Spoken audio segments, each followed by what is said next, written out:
మహి ఆను ఉమా నోరు తెరువు ముందు. అది అలా బుద్ధిగా తినాలి. మరి ఉమా నాకు ఉమా ఏంటి చిన్నపిల్లాడిలా ఉండండి, నేను మీకు తినిపిస్తా. మహి ఉమా మహి ఇదిగోండి ప్రియా. మహి ప్రియా తను నిద్ర లేచిందేమో, నన్ను పిలుస్తున్నట్టుంది. ఉమా ఇప్పుడే వస్తా. ఉమా ఏంటి మహి, తను పిలవగానే ఇలా వెళ్ళాడు. మహి నాకు దగ్గరగా ఉన్నాడు అని సంతోషించేలోపే చాలా దూరం నాకు వెళ్ళినట్టు అనిపిస్తుంది. దేవుడా, ఏది ఏమైనా మహిని మాత్రం నా నుండి దూరం మాత్రం చేయకు. తను లేకుండా నేను ఉండలేను. మహి ఏంటి ప్రియా, నిద్ర లేచావా? ప్రియా నువ్వు లేకపోయేసరికి భయం వేసింది, అందుకే పిలిచాను. మహి అవునా, సరే వెళ్ళి స్నానం చేసి రాపో, టిఫిన్ చేద్దు. ప్రియా మహి నేను ఇక్కడ ఉండడం ఉమకి పర్లేదు, నేను హాస్టల్కి వెళ్తాను. కావ్య ఎలాగో 1 మంత్లో వస్తుంది. మహి ఉమ ఏమీ అనుకోదు, నువ్వు అన్నీ పెట్టుకోకుండా రిలాక్స్ అవ్వు.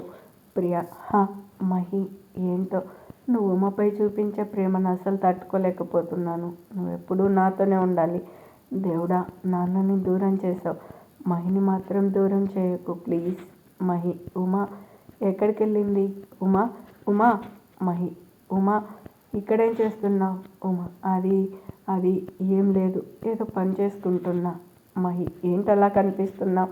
ఉమా నేనా, అలా ఏం లేదు. మహి నాకు తెలుసు, నువ్వు జెలస్గా ఉన్నావు, ప్రేమ లేదంటావు, కానీ ఇలా ఉంటావు. ఉమా గుడికి వెళ్దామా? ఉమా ఏంటి ఇప్పుడా? మహి ఇప్పుడే అనుకున్నాం కదా, బయట గుడికి వెళ్ళి అలా తిరిగొద్దాం. మళ్ళీ ఇలాంటి క్షణాలు మనకు రాకపోవచ్చు. ఉమా ఏంటి మహి, ఏమన్నారు?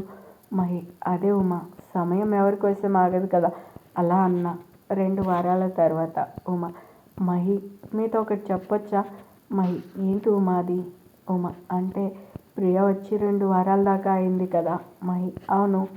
ఉమా అంటే తను ఇంకా ఇక్కడే ఉంటే. మహి ఉంటే? ఉమా అంటే మనకి ఇబ్బంది అని కాదు, ఒకవేళ అత్తయ్య వాళ్ళు లేక అమ్మ వాళ్ళు వస్తే మన వాళ్ళకి ఎలా సమాధానం చెప్పాలి, అసలు ఏమని చెప్తాం? పైగా అత్తయ్య ప్రియని చూశారు కదా. మహి అవునా, కానీ ఇప్పుడు ఎవరు రారు కదా. ఉమా అంటే మహి అది రాఖీ వస్తాను అంటున్నాడు, వాడు అసలు రాలేదు కదా ఇక్కడికి, అందుకే సౌమ్య రాఖీ రావాలనుకుంటున్నారు. మహి అవునా, నేను కూడా ప్రియ విషయం ఇంకా జాబ్లో పడి సౌమ్యను అడగాలనుకున్నది అడగలేకపోయాను. అసలు ఆ రోజు ఉమ ఎందుకు అలా ఉన్నది అని. ఇంకా ప్రియ గురించి ముందే కావ్యతో మాట్లాడాను కాబట్టి ఈరోజు రేపు కావ్య వస్తే వెళ్ళిపోతుంది. ఉమ ఏంటి మహి నీ ఆలోచన, అంటే నేను కావాలనే చెప్తున్నా అనుకుంటున్నావా? మహి అదేం లేదు ప్రియ, ఫ్రెండ్ కావ్యతో మాట్లాడా, తను వస్తుంది. పైగా ప్రియ కూడా నార్మల్ అయిపోయినట్టుంది కాబట్టి ఇంకేం ఇబ్బంది ఉండదులే. అవును, రాఖీ వాళ్ళు ఎప్పుడు వస్తారట? ఉమ ఏమో చెప్తా అన్నాడు. అమ్మయ్య, ప్రియ ఇక్కడి నుండి వెళ్ళిపోతుంది. తను ఇక్కడికి బాధలో వచ్చింది, కానీ తను మాత్రం మహిని ప్రతిసారి నాకు దూరం చేయాలని చూస్తూ మహిని నా నుండి వేరు చేస్తూనే ఉంది. ఇంకా ఆ రోజు ఫోన్లో అయ్యో మహి ఆఫీస్కి వెళ్ళిపోయాడు కదా, మరి ప్రియ టిఫిన్ నేనే వెళ్ళి పిలుచుకుని వస్తా. ఏం చేస్తుంది తను, ఎక్కడుంది? గదిలో మాటలు వినిపిస్తున్నాయి. మహి ఆఫీస్కి వెళ్ళాడు, బహుశా ఫోన్లో ఎవరితోనైనా మాట్లాడుతుందేమో. ఇప్పుడు తనని పిలవాలా వద్దా, డిస్టర్బ్ చేయడం ఎందుకు, మళ్ళీ పిలుస్తాలే అనుకుంటూ వెళ్తున్న ఉమకి ఒక్కసారిగా ప్రియ మాటలు వినగానే అక్కడే ఆగిపోయింది. ఏంటి నేనా, మహిన? ఎట్టి పరిస్థితుల్లో అయినా మహిని మాత్రం వదులుకోవాల్సి వస్తే నేను నా ప్రాణాన్నైనా వదులుకుంటా, కానీ మహిని కాదు. మహి నా ప్రాణం, తనని నా నుండి అస్సలు దూరం కానివ్వను, అలాగని మరొకరికి దగ్గర కూడా కానివ్వను. అయినా మహిని నా నుండి ఎవరు లాక్కుంటారు, అలా అస్సలు జరగదు. నేను ఇప్పుడు మహి ఇంట్లోనే ఉన్నా అంటే అది నా ఇల్లే, ఇది నా ఇల్లే, కానీ ఇది కాదు. మహి నా కోసం అని ఒక ఇల్లు కొన్నాడు, నాకు మాత్రం చెప్పలేదు, అది సర్ప్రైజ్. కానీ నాకు ముందే తెలిసిపోయింది. అవును, నీకు విషయం తెలుసా, మహి ఎక్కడెత్తానని, అదే ఆ ఉమని ఆ ఇంట్లో ఉంచాల్సి వస్తుందేమో అని ఇక్కడ రెంట్కి పెట్టాడు. అంటే అర్థం కాలేదా? మహికి నేనంటే ఎంత ఇష్టమో, ఆ ఇష్టాన్ని ప్రేమని అస్సలు వదులుకోలేను. ఇంకా ఆ ఉమ అంటావా, ఎలాగోలా మహిని నా దారికి తెచ్చుకుంటా, అప్పుడు తనని దూరం చేయడం పెద్ద విషయం కాదు కదా. అయినా నేను ఇక్కడే ఉంటా కాబట్టి మహిని నా దారిలోకి తెచ్చుకోవడం పెద్ద కష్టం కాదులే. 4 సంవత్సరాలు తనతో ఉన్న నాకు తెలీదా మహిని ఎలా మార్చాలో? సరే నేను మళ్ళీ మాట్లాడతా. ఒకవేళ ఆ ఉమ వింటే అంతే సంగతులు. ఉంటా, బాయ్. ఆ రోజు ఫోన్లో అలా మాట్లాడింది. అప్పటి నుండి తెలియని భయం నాలో మొదలైంది. అసలు మనశ్శాంతిగా ఉండనివ్వడం లేదు ఆలోచిస్తూ ఉంటే. అందుకే తనని పంపించడమే సరైన పని. ఎలాగోలా మహి ఒప్పుకున్నాడు. అది చాలు. మహి, మీకు పాలు. మహి, అక్కడే పెట్టు. మహి, ఉమా ఏంటి మహి అంటే నీకు ఎలాంటి వాళ్ళు నచ్చరు? అంటే మహి, బేసిక్గా కొంతమందికి ఇలా ఉంటే నచ్చుతారు, ఇలా ఉంటే నచ్చరు అంటారు కదా, అలా నీకు? మహి, నాకు ఎలా ఉన్నా నచ్చుతారు, కానీ మోసం చేయాలని చూస్తే మాత్రం తట్టుకోలేను నేను. అది ఎవరైనా సరే. ఒక్కసారి మోసం చేశారని తెలిస్తే మళ్ళీ నేను వాళ్ళతో మాట్లాడను. ఇంకా చెప్పాలంటే వాళ్ళని చూడడానికి కూడా ఇష్టపడను. ప్రియా, అంటే ఉమకి మోసం చేశారని తెలిస్తే నచ్చదు. బాగా అర్థమైంది నాకు. మహి ఉమను మోసం చేశాడని తెలిస్తే ఆ మరుక్షణం తను మహితో కలిసి ఉండదు. కానీ ఎలా, ఏం చేయాలో అర్థం కాలేదు నాకు. ఆ మరుసటి రోజు ఉదయం కావ్య మహి ఇంటికి వచ్చింది. కావ్య, ఎలాగో నువ్వు ఒంటరిగానే కదా ఉండాల్సింది. ప్రియ కూడా ఇప్పుడు బాగుంది, అందుకే నిన్ను రమ్మని పిలిచాను. ప్రియ, మహి, చూడు ప్రియ, నువ్వేం నాకు భారం కాదు, కానీ చూసేవాళ్లకు ఇంకా నీ జీవితానికి కూడా నువ్వు ఇక్కడ ఉండడం అంత మంచిది కాదు. అందుకే కావ్యను రమ్మన్నాను. ప్రియా, నువ్వు చెప్పావుగా, నేను అర్థం చేసుకుంటాలే. ఉమ నిన్నేమన్నా ఇబ్బంది పెట్టుంటే సారీ. అయ్యో అదేం లేదు. Priya, Kavya 10 minutes, bag pack చేసుకొని వస్తా. కావ్య, మహి, కావ్య నీకు పరిచయం చేయలేదు కదా, తన భార్య మిస్ ఉమా మహేశ్వర్. కావ్య, నమస్కారం. నమస్తే అండి. మహి, నీకు తెలుసా, కావ్య ప్రియకి చిన్ననాటి ఫ్రెండ్. మధ్యలో ఇద్దరికి గొడవలు, కానీ ఇప్పుడు కలిసిపోయారు. నీకు తెలుసా, కావ్య చాలా ఇంటెలిజెంట్. మా కాలేజీలో తను ఏదైనా ప్లాన్ వేస్తే అది 100% సక్సెస్ అవుతుంది. హో. కావ్య, మహి, ఇంకా చాలే ఆపు. అవును మహి, ఏంటి ఇల్లు చాలా దూరంగా తీసుకున్నావు? ఎందుకు? చూసే వాళ్ళకు ఎలా ఉందో తెలుసా, నువ్వేదో రివెంజ్ కోసం తీసుకున్నట్టు ఉంది. మహి,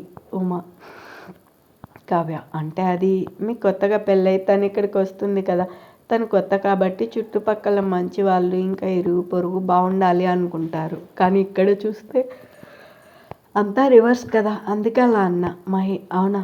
అదేం లేదు, అప్పట్లో ఇల్లు దొరకడం కష్టం, అందుకే. కావ్య, ఓ సరే ప్రియా, వెళ్దామా? ప్రియా, మహి, బాయ్. బాయ్. ఈ కావ్య చాలా తెలివైందిలాగా ఉంది. అసలు ఏం చెప్పకముందే ఆయన ఇల్లు ఎందుకు తీసుకుంది? చెప్పేసింది. చాలా జాగ్రత్తగా ఉండాలి. ఎలాగోలా ప్రియ వెళ్ళింది, అది చాలు. కావ్య ప్రియలు ఇద్దరు రూమ్కి చేరుకున్నారు. కావ్య, ఏంటే నువ్వు మహికి పెళ్ళైందని చెప్పలేదు? మహి ఫోన్ చేసి చెప్పేదాకా తెలియదు నాకు. ప్రియ, కావ్య, అది ఎందుకు చెప్పాలి? నా జీవితాన్ని నాశనం అయ్యే సంఘటనను మళ్ళీ నా నోటితో ఎలా చెప్పాలి? ఎలా చెప్పగలను? కావ్య, అంటే నీకు మహి ఇష్టం, కానీ మహిని చూస్తే తనకు భార్య అంటే ఇష్టం ఉంది అనిపిస్తుంది.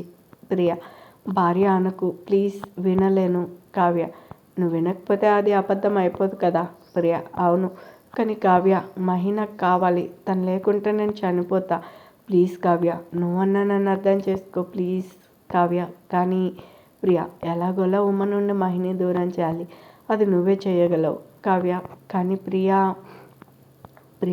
ఉమ గురించి నాకు బాగా తెలుసు. తనకు మోసం చేయడం నచ్చదు. మోసం చేశారని తెలిస్తే వాళ్ళ మొహం కూడా చూడదు. తను చిన్నప్పటి నుండి అంతేనట. తన గురించి నిన్నే తెలుసుకున్నా. కావ్య, కానీ అది బయట వాళ్ళకి. మహి తన భర్త కదా. ప్రియ,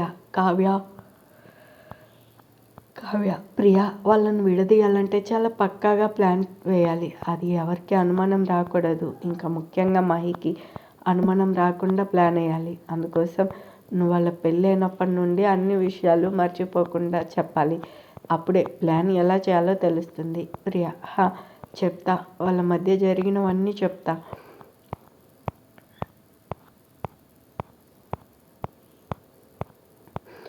3 సంవత్సరాల తర్వాత. ఉమా లే, నేను పెళ్ళికెళ్ళాలి, త్వరగా రెడీ చెయ్యి. లేయి, నువ్వు లేవవా? సరే, నేను లాకి దగ్గరకు వెళ్తున్నా అంటూ నిద్రలేపుతుంది. 3 సంవత్సరాలకి దగ్గరలో ఉన్న చిన్న బుజ్జి తల్లి ఉమా. హే ఆగు, రాత్రి చాలా లేట్ అయింది కదా, మళ్ళీ పొద్దున్నే లేస్తున్నావు. కొద్దిసేపు పడుకో తల్లి. వద్దు, పెళ్ళికి వెళ్ళాలి, త్వరగా తానం చేయించు ఉమా. సరే పద. రాకి. సిరి ఇంకా రెడీ అవ్వలేదా? సిరి. లాకి, నేనెప్పుడో లేడీ. చూడు ఎంత ముద్దుగున్నానో. రాకి. అవును, చాలా ముద్దుగున్నావు ఉమ్మా. సిరి. లాకి, నా పౌడర్. రాకి. అక్క, ఇంకా పలకడం రావడం లేదు.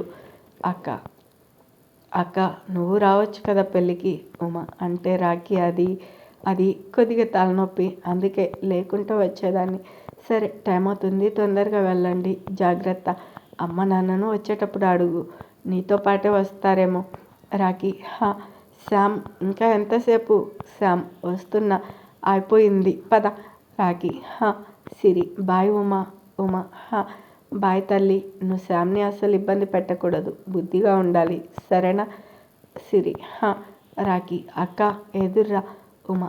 రాకి. నేను శామ్, నువ్వు ఎదుర్రా అంటే రాకి. నేను సిరిని రెడీ చేయడానికే సరిపోయింది, అందుకే నేను ఇంకా స్నానం చేయలేదు. శామ్, వెళ్ళు. రాకి. అక్క బాయ్, జాగ్రత్త ఉమా. బాయ్. నాకు తెలుసు రాకి, నేను బయటికి రాకుండా ఉన్న ప్రతిసారి నీకు చాలా బాధగా ఉంటుంది, కానీ నేను మీతో పాటు వచ్చి మీ మనశ్శాంతిని పాడు చేయలేను. నేను వస్తే చుట్టూ ఉన్న వాళ్ళు అడిగే ప్రశ్నలకి నేను సమాధానం చెప్పకుండా ఉండడం, అది చూసి మీరు బాధపడుతూ ఉండడం కంటే ఇలా నేను ఇంట్లో ఉండడం మేలు కదా. రాకి. అక్క నాకు తెలుసు నువ్వు ఎందుకు మాతో బయటికి రావడం మానేశావు. చాలా చాలా కోపంగా ఉంది ఆ మనిషి మీద. అతను కనిపిస్తే చంపేయాలన్నంత కోపం వస్తుంది. నీ జీవితాన్ని నాశనం చేశాడు. నువ్వేం చెప్పకుండా బయటికి సంతోషంగా ఉన్నా లోపల ఎంత బాధపడుతున్నావో నాకు తెలుసు. నువ్వు కేవలం సిరి కోసం బతుకున్నావు అంతే. ఆ మనిషిని. శామ్, ఏం ఆలోచిస్తున్నావు రాకి? రాకి. ఏం లేదు శామ్. శామ్, ఇంకేముంటుంది, మీ అక్క గురించే కదా, ఎప్పుడూ అక్క పిల్ల అంతేనా? ఇంకా మన గురించి ఆలోచించావా? మన పెళ్ళయి సంవత్సరం అవుతుంది, మనతో పాటు ఆయన అందరికీ పిల్లలు ఉన్నారు, కానీ మనకు మాత్రం లేరు. రాకి. ఏంటి శామ్ నువ్వు? మన పెళ్ళయి సంవత్సరం అయింది అంతే కదా, ఏదో కొన్ని ఏళ్ళు అయినట్టు చెప్తున్నావు. శామ్, నీకు నాకన్నా మీ అక్క, ఇదిగో ఈ పిల్ల రాక్షసి ఉంటే చాలు కదా, ఇంకేం అవసరం లేదు. అలాంటప్పుడు నన్నెందుకు పెళ్లి చేసుకున్నావు? మళ్ళీ ప్రేమించి నా బతుకు అదొక్కటే తక్కువ. రాకి. శామ్, గట్టిగా అరవకు, సిరి నిద్రలేస్తుంది. శామ్, ఇంట్లో అడుగు పెట్టినప్పటి నుండి నాకు దరిద్రంలా ఉన్నారు ఇద్దరు. రాకి. ఏంటి సైలెంట్ అయ్యావు? శామ్, అమ్మో, అలా అంటే కారులో నుండైనా తోసేస్తాడు రాకి. సంగతి నాకు బాగా తెలుసు, వాళ్ళ అక్కనంటే అస్సలు ఒప్పుకోడు. ఎలాగోలా రాకీని మార్చి అమ్మ నాన్నల దగ్గరికి తీసుకెళ్ళాలి. రాకి. శామ్ దిగు. శామ్. రాకి. అదిగో అక్క వాళ్ళు అక్కడ ఉన్నారు, వెళ్ళు. శామ్, ఎలా ఉన్నారు? సంతోష్, సౌమ్య. బాగున్నాం శామ్, నువ్వెలా ఉన్నావు? ఇంకా ఉమా. శామ్, బాగుంది. సిరి. సౌమ్య. ఏ అల్లరి, నువ్వు వచ్చావా? వచ్చా. సౌమ్య. ఉమ్మా, ఎంత అందంగా ఉన్నావు, నా బంగారు తల్లికి నాది ఇష్టే తగులుతుందేమో. అమ్మ ఎలా ఉంది? బాగుంది, అమ్మకు తలనొప్పి. సౌమ్య. ఓ. రాకి. సౌమ్య అక్క, సంతోష్ బావ ఎలా ఉన్నారు? సంతోష్. సౌమ్య. బాగున్నాం, నువ్వెలా ఉన్నావు రాకి? కొద్దిగా లావు కూడా అయ్యావు, ఎంతైనా కొత్త అల్లుడు కదా. రాకి. సౌమ్య. రాకి. ఉమా. రాకి. అక్క గురించి మీకు తెలుసు కదా, మళ్ళీ నేను కొత్తగా ఏం చెప్పాలి? సంతోష్. అలానే ఉంటే ఎలా? కొందరు జీవితాలను ఆనందంగా గడుపుతూ ఉంటే ఉమ మాత్రం ఇంకా అలానే ఉంది. రాకి. మోసం చేసేవాళ్ళు బాగానే ఉంటారు, మనమే బాధపడుతూ ఉండాలి. సౌమ్య. ఏంటి సంతోష్ మీరు కూడా? అసలు మహి అన్నయ్య. సంతోష్. సౌమ్య. ఇంకోసారి వాడి పేరు నీ నోటి నుండి వస్తే ఏం చేస్తానో నాకే తెలీదు. వాడు చేసిన దానికే కదా ఉమా. ఇంకా మనం ఎప్పటి నుండో ఉంటున్న ఊర్లను వదిలి దూరంగా ఎవరికి తెలియని ప్లేస్లకు వచ్చి బతుకుతూ ఉన్నాం. వాడి మొహం చూడడానికి కూడా ఇష్టం లేదు కాబట్టే ఎక్కడ వాడు కనపడతాడేమో అని ఉమా ఆ ఊరికి దూరంగా వచ్చి ఇక్కడ ఇలా ఇంట్లో నుండి బయటకు వెళ్లకుండా తనలో తానే బాధపడుతూ 4 గోడల మధ్య ఏడుస్తూ కాలాన్ని గడుపుతూ ఉంది సౌమ్య. సరే పదండి, లోపలికి వెళ్దాం. సిరి చూడండి ఎండలో ఉంది. సంతోష్ సరే పదండి.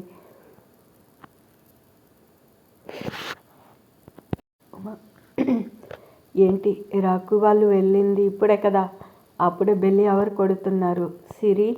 సిరి ఏడుస్తూ ఉందేమో, అందుకే రాకి మళ్ళీ వెనక్కి వచ్చాడేమో అనుకుంటూ డోర్ తీయగానే నువ్వా అంటూ తలుపు మూస్తూ ఉండగానే అటువైపు నుండి తలుపు బలంగా తోసి లోపల నుండి డోర్ లాక్ చేశాడు.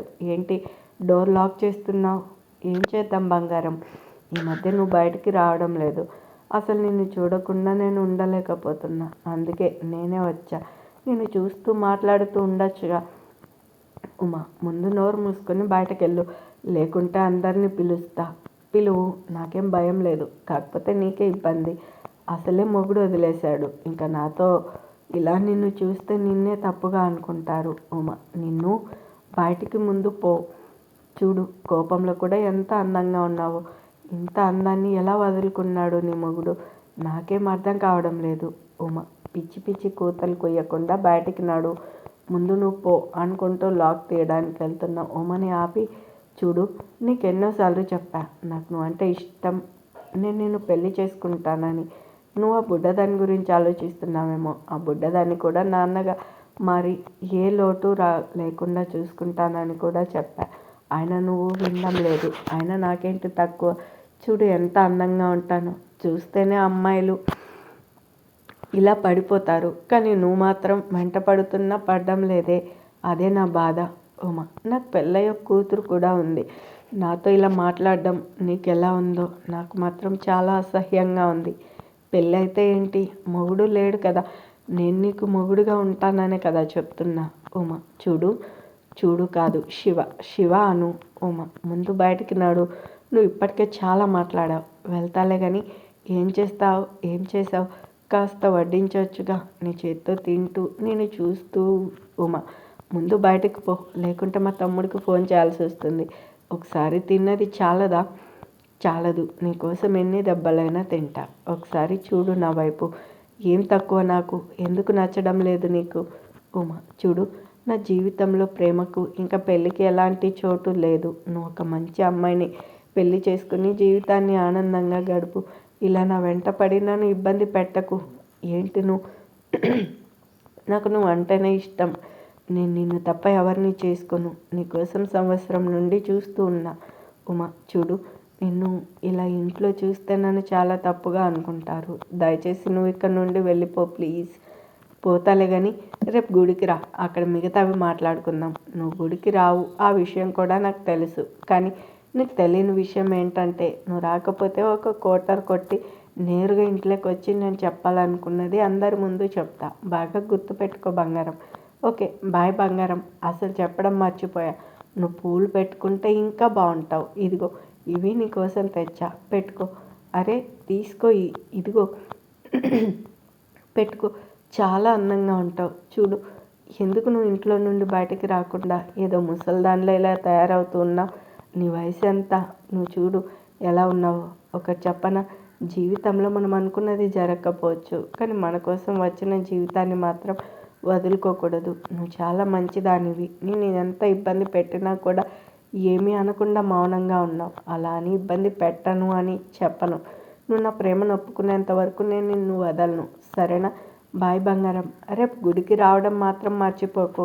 ఉమా నువ్వు పూలు పెట్టుకుంటే బాగుంటావు అన్న మాటలు పదే పదే గుర్తొస్తూ తన ఆలోచన వెనక్కి వెళ్ళింది. ఉమా ఏంటి మహి కళ్ళు మూసుకో. ఉమా ఏంటి మహి, ఎందుకు? మహి ముందు కళ్ళు మూసుకో. ఉమా సరే మహి, అలానే ఉండాలి. నువ్వు అస్సలు కదలొద్దు. ఉమా ఏం తెచ్చావు? ఏం చేస్తున్నావు మహి నువ్వు తలలో? మహి ముందు నువ్వు ఇలా రా, కళ్ళు తెరువు, అద్దంలో చూడు. ఉమా ఏంటి మహి ఇదిగో నీకోసం పూలు తెచ్చా. మనకు చాలా దూరం కదా, అందుకే నువ్వు వెళ్ళి తెచ్చుకోవడం లేదు కదా. చూడు పూలు పెట్టుకుంటే ఎంత అందంగా ఉన్నావో. చాలా బాగుంటావు ఉమా నువ్వు. అందుకే నీకోసం ఖచ్చితంగా పూలు తెస్తాను ఇప్పటి నుండి. నువ్వు చాలా అందంగా ఉంటావు పూలు పెట్టుకుంటే. ఇప్పటి నుండి పెట్టుకోవడం మర్చిపోవద్దు. అబద్ధాలు, అన్ని అబద్ధాలు. ప్రేమ ఉన్నట్టు ఎంత బాగా నటించాడో అస్సలు తెలుసుకోలేకపోయాను. నేను ఏ సమస్య తీసుకురాకుండా ఉండాలని ఇలా చేశాడు. అయినా నేను ఎవరి కోసం అందంగా రెడీ అవ్వాలి? అయినా నా జీవితంలో మళ్ళీ వీటికి ఎటువంటి స్థానం లేదు. ఏంటి నేను ఇలా ఆ మనిషిని గుర్తు చేసుకుంటూ ఉన్నాను? అయినా శివ ఆ రోజు లేకుంటే సిరి ఉండేది కాదు అన్న భావంతో తను ఎంత ఇబ్బంది పెట్టినా తననేమీ అనలేకపోతున్నా. అలా అని తను నోటుకొచ్చినట్టు అంటూ ఉంటే చూస్తూ ఊరుకోలేను. దీని గురించి ఆలోచించాలి.